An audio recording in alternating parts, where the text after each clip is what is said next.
Hindi nyo ba batid na marami sa mga Indio ang mangmang? Ang dama to. Hindi rin ba rin batid na nakataan ng isang Indio? Maaaring masaktan si Kapitan Tiago. Matagal na ako pinagpalagay ni Tiago na siya hindi isang mangmang.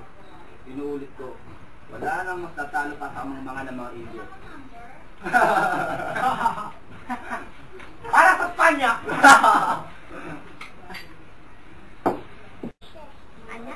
Nagawa kong stayin ng iyong yaman para lamang dyan.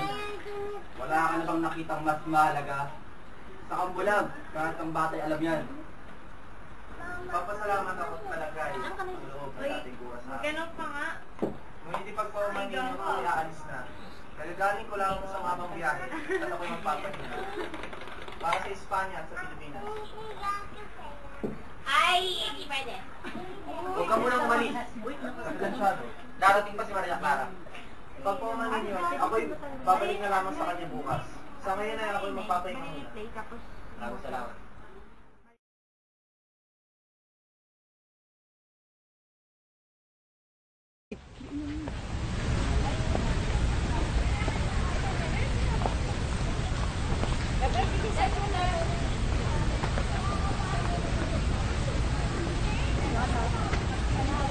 Senyor Ibarra, Pinyente, kayo po pala.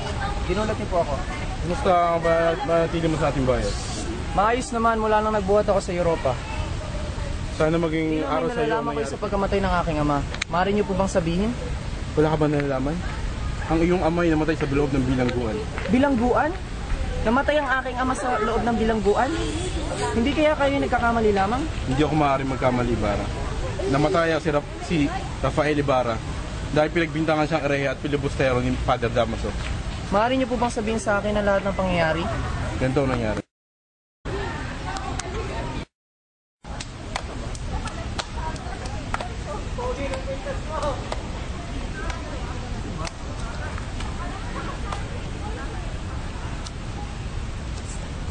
Stop. Barilibabu! Sergi, usog, Sergi. Siya marunong magsulat? Para sa mga kulinari sa dala. Anong sabi niya? Tigilan niyo nga ako. Baka na magawa ka sa inyo. Ano sabi niyo?